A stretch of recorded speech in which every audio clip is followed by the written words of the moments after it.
Today we will be looking at how to complete a visual transition plan. The visual transition plan is located in the Transition Assessment Meetings document that has been shared with staff members and your department chair. It has information about transition meetings, when they need to be held, what we're looking for to remain compliant, and then the links for how to complete the transition forms are here. Today we're going to look at the visual transition plan, which is the online slide deck.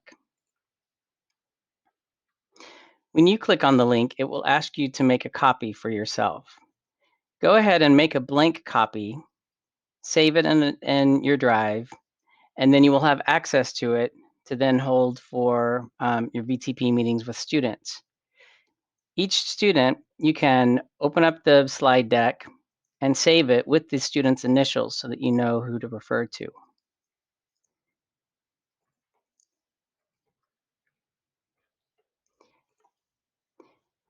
After you save your copy, and this is a practice visual transition plan, the first slide will instruct you on the student name and the date, and then I like to put the attendees along with the date as well. And it will walk you through each slide, the questions and the areas that we're looking for information. So you're going to type the student name, the date of the meeting, and then you can add the attendees.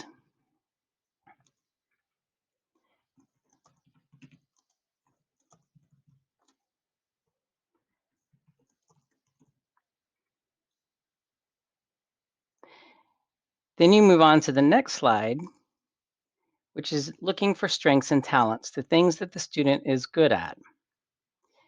Here you can have a list of 2 to 3 things or a longer list of 5 to 7 things.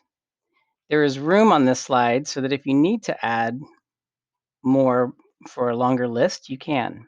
There's room to do so. Things I'm good at, maybe communication is one. Maybe they're good at sweeping. Maybe they're good at making sandwiches.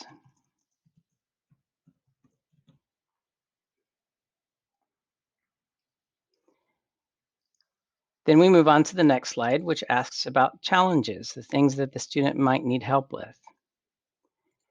Here we see things like self-advocacy, communication, task management. You can also list challenges if the student has behavior concerns on this slide here.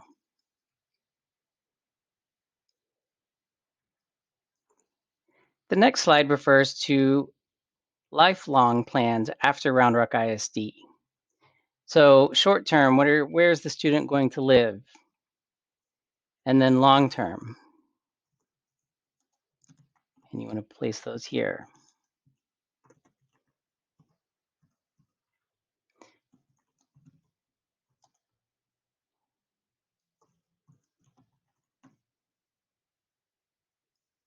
Students can live with support. They can live with family members. Some students are independent enough that they can live on their own in an apartment with friends, and then later on possibly have a family and live in a house on their own. Those are things that you want to think about when you're filling out the short-term and the long-term section of where the student plans on living after Round Rock ISD. Working goals. This is where you want to look at whether or not the student will hold paid employment or possibly be able to volunteer. Students that need a lot of support may not be able to hold an actual paying job. However, they may be able to complete tasks and volunteer at a site and give them some task completion hours throughout the week, even though they may not get paid.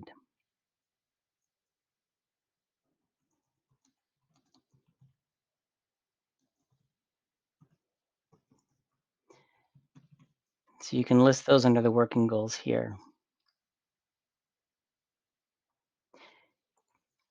The next slide also refers to after graduation. What are their learning goals?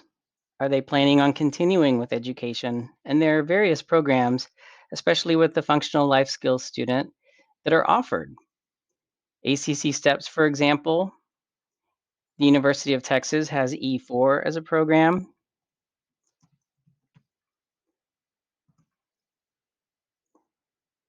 TSTC, if the student is wanting to go on and get job skills in a specific area and get a certification, they have excellent programs as well.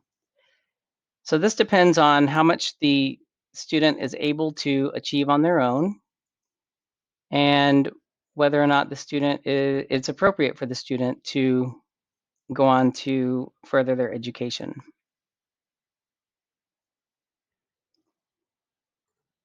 Fun and friends goals. What does the student plan to do for social activity after they graduate from Round Rock ISD? Hang out with friends, go out to eat, go to movies. Those are all very appropriate and acceptable here.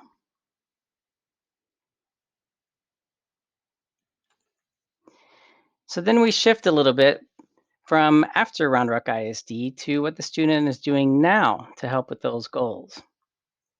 Living goals, we like to see, is the student able to complete chores? Is the student able to wake themselves up? And this can help us focus on areas that we can work on later on when we fill out the action plan. We want to think about how the student is going to live independently or with support after Round Rock ISD, and make sure that what they're doing now helps to support that goal.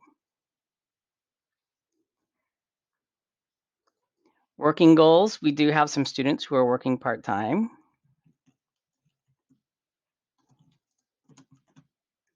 We do have some students who are also currently able to volunteer. So we want to list those here.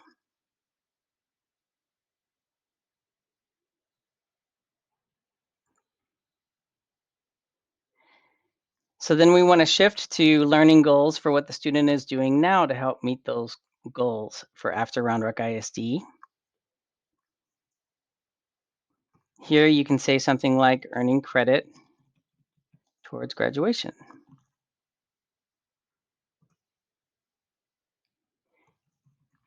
attending classes,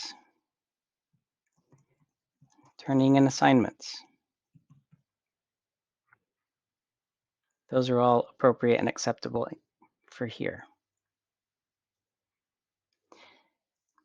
Then we want to ask the student what they're doing now to hang out with fun and friends. Are they able to reach out and call their friends to set up time to meet with them, or do they need help with that?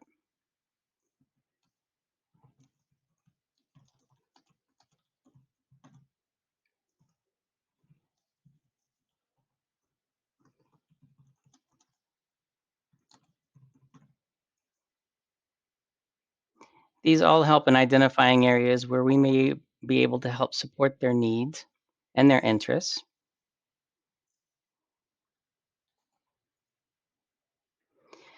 So then we look at needs for this school year. And you can open this up to talk to the student about what they need for the school year as well as the family. And this will help generate what we put in the action plan as well. So needs for the school year. Let's say a student is struggling in some of their classes. They may need to attend tutorials, redo an assignment specifically, retake tests.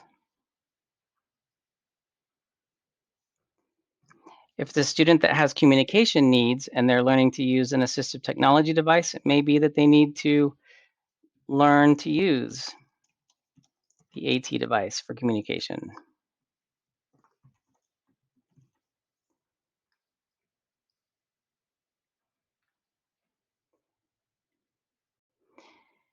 And then what we do is we look at what the needs for the student are and generate an action plan to help support the student and the family. So needs for this school year, when you open it up to the family, you can also refer to sign up for SSI.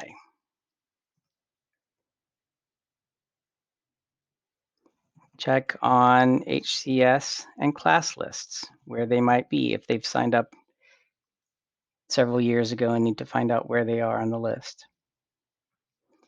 It might be to do an intake with Bluebonnet.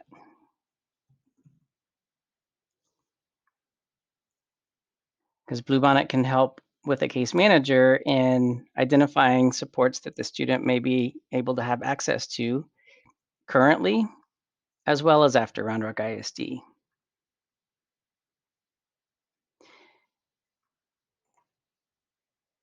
Then with the action plan, we want to make sure we're referring back to those needs for the school year and putting an action plan together to help the family and that student to achieve some of that lifelong support that they may need.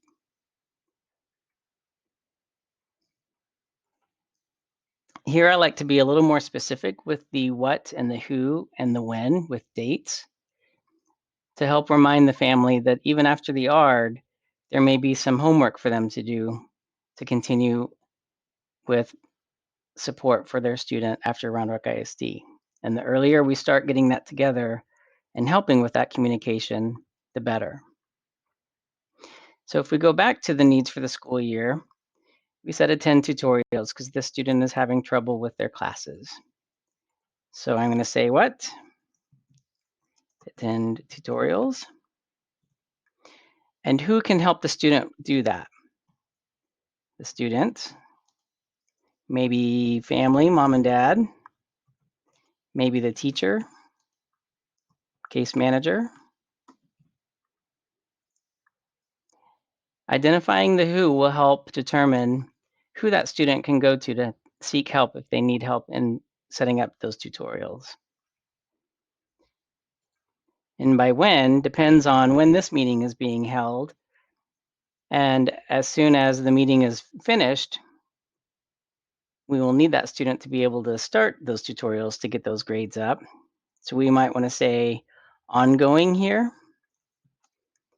You might want to identify by October 5th to have the first one set up. Or if depending on when the school year is, where you are, we can say by the end of the first semester or by December 2020. Those are acceptable there. Another challenge, I believe, was using the AT communication device here, because if he's going to attend tutorials, redoing assignments and retaking tests will be part of that. So we don't necessarily need to separate that out. Learn to use the AT device for communication. We may want to put that here.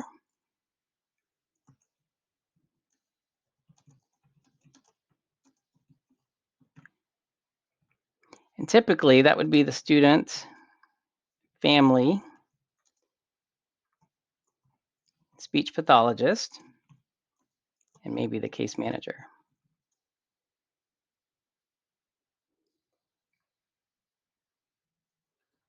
And if it's during the first semester, we might want to come up with maybe a Thanksgiving date. So we'd say by November 2020. And if you want to get more specific, you can actually put a date in November for them to reach that.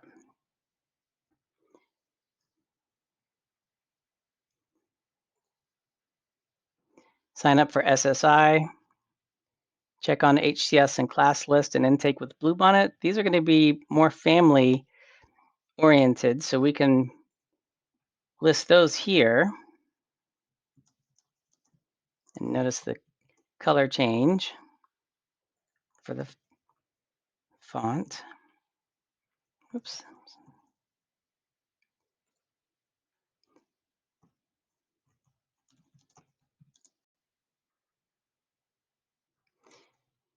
We may want to add parent liaison, transition specialist here, since we can help and giving parents the contact information.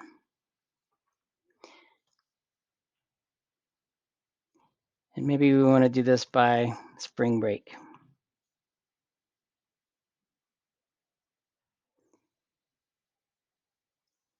Same thing for the family, checking on the HCS and class list on where they are, if they've signed up for it. If not, then we want to remind them to go ahead and sign up for those so that they can get on the list. The earlier, the better.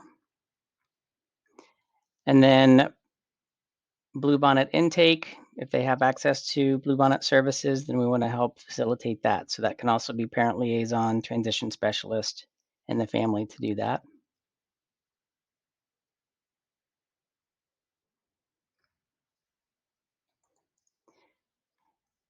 Then the last slide that you're going to complete for the visual transition plan are your employment goals, post-secondary education goal, and independent living goal. And these are your will statements. So for work, let's say that Johnny's going to volunteer.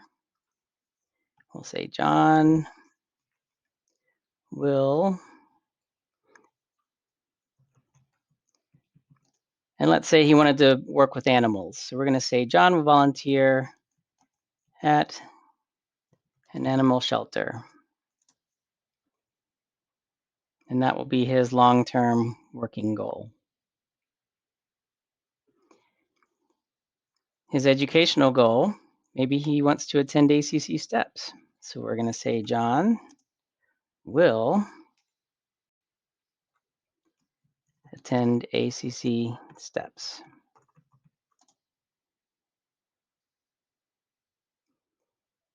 And if John is a student that will need support with living and his independent living needs, then we would say after graduation,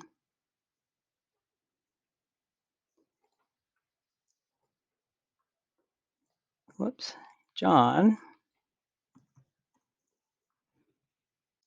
will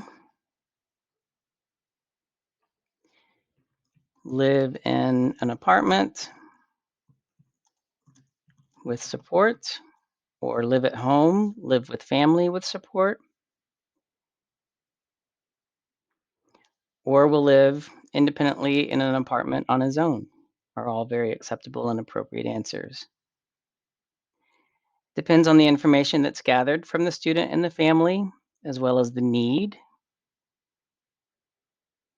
And you want to take those things into consideration when you're completing the visual transition plan. For students who have had a previous transition plan, I like to start with the previous year's, create my document, or make a copy of the document for the student from my blank copy that I've saved for myself.